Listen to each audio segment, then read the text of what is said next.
This is problem number 4 for assessment number 4.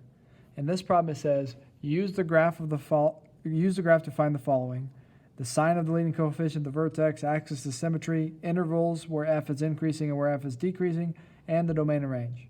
First of all, we need to label what type of graph this is. This is a parabola, and this is a quadratic function.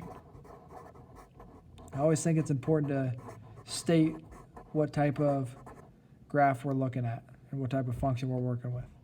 For part A, we can see it's a downward facing parabola, so that means that we have a negative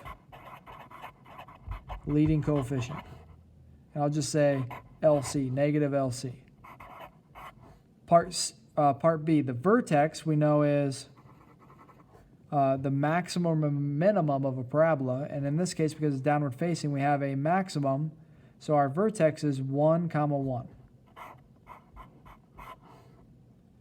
Part C, the axis of symmetry we know runs right through the vertex and splits the parabola in half. So the axis of symmetry is a vertical line that splits the parabola, and that vertical line is located at 1, so that means that the equation is x equal 1. Part D says intervals where f is increasing and where f is decreasing. Well, this is increasing on the left side and decreasing on the right side of x equal 1. So it's increasing from negative infinity for x values, so we're going to say increasing from negative infinity to 1 and decreasing from 1, because it's at 1, all the way to infinity. So 1 to infinity.